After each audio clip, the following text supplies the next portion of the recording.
Samajwadi party बार बार एक झूठ को दोहराने का प्रयास करती है अनावश्यक रूप से।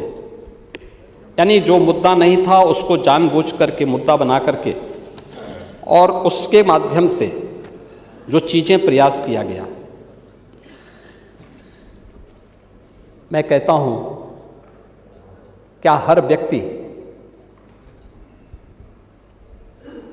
अपने लिए मुख्यमंत्री बनकर के प्रदेश के अंदर घूम जाएगा? कोई भी मंत्री का बोर्ड लगा करके घूम जाएगा? कोई भी समाजवादी पार्टी का राष्ट्रीय अध्यक्ष बनकर के कोई घूम जाएगा?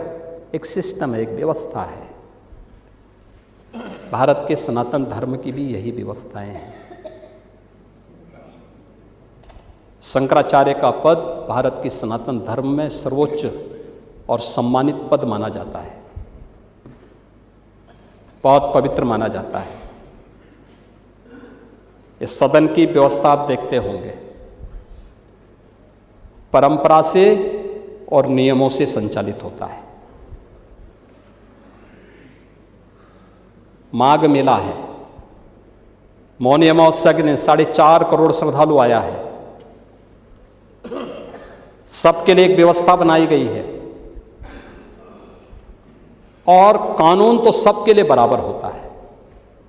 मेरे लिए कोई अलग कानून नहीं। अगर मैं अपराध करूंगा तो उसी कानून से मैं भी देखा जाऊंगा, जिस कानून से कॉमन मैन देखा जाएगा। मुख्यमंत्री का पद किसी कानून से ऊपर नहीं हो सकता। कोई व्यक्ति किसी कानून से ऊपर नहीं हो सकता। हम भारत के संवैधानिक व्यवस्था से जुड़े हुए लोग हैं और मेरा मानना है भारत के हर नागरिक को भारत के इस कानून को मानना चाहिए।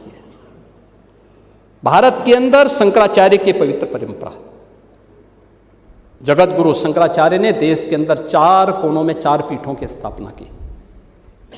उत्तर में ज्योतिषपीठ की स्थापना, दक्षिण में श्रृंगेरी, पूरब में जगन्नाथपुरी, पश्चिम में द्वारिकापुरी। 4 पीठों के 4 वेद हैं, ऋग्वेद, यजुर्वेद, सामवेद और अथर्ववेद।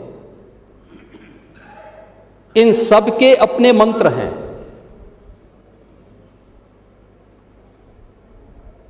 ऋग्वेद, इसका मंत्र प्रज्ञानम ब्रह्म, ये प्रज्ञा ही ब्रह्म है, ये इसका मंत्र है। क्योंकि बुद्धि की पवित्रता पर ऋग्वेद ध्यान देता है। यजुर्वेद अहम ब्रह्मास्मि, ये इसका मंत्र है, मैं ही ब्रह्म हूं। कोई भी साधक जब अपनी साधना की पराकाष्ठा में पहुंचता है तो उसको इस बात की अनुभूति होती है। यही उपनिषदों का उद्घोष भी है। सामवेद तत्त्वमसि, यानी उस आत्मा के बारे में तू ही वह है, यानी जिसको तू बाहर ढूंढ रहा है वो तुझ में ही है। और अथर्ववेद अयात्मा ब्रह्म, ये आत्मा ही ब्रह्म है। ये 4 मंत्र हैं। आदि जगत गुरु शंकराचार्य ने अनिवार्य किया है, जिस पीठ के लिए जो योग्य पात्र होगा उसका मंत्र, उसका भाष्य, आज की भाषा में आप कह सकते हैं थीसिस, वह विद्वत परिषद के द्वारा अप्रूव की हुई, उसके द्वारा और फिर उस परंपरा के द्वारा उसको मान्य किया गया। हर व्यक्ति शंकराचार्य नहीं लिख सकता। हर व्यक्ति हर पीठ के आचार्य के रूप में जाकर के जहां तहां वातावरण खराब नहीं कर सकता। उन मर्यादाओं का पालन सबको करना होगा।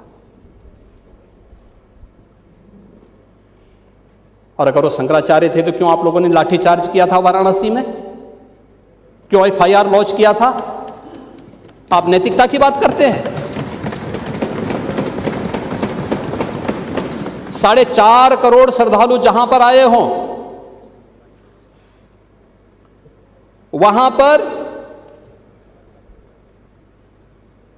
जो एग्जिट गेट है, जहां से श्रद्धालु बाहर निकल रहा है स्नान करके, उस द्वार, उस पेंटून से, उस मार्ग से किसी को बाहर निकलने का कोई वो नहीं, क्योंकि उससे अंदर जाने का कोई प्रयास करता है तो एक नए स्टैम्पेड को जन्म देता है, वहां पे नए भगदड़ को जन्म देता है, श्रद्धालुओं के जीवन के साथ खिलवाड़ करता है। एक जिम्मेदार और मर्यादित व्यक्ति कभी इस प्रकार का आचरण नहीं कर सकता, कभी नहीं कर सकता। आपको पूछना है, सपा के लोग पूछें, लेकिन हम लोग मर्यादित लोग हैं, कानून का शासन पर विश्वास करते हैं, कानून का शासन पालन करना भी जानते हैं, पालन करवाना भी जानते हैं, दोनों चीजों को एक साथ लागू करवाना जानते हैं। लेकिन इसके नाम पे गुमराह करना बंद करिए आप।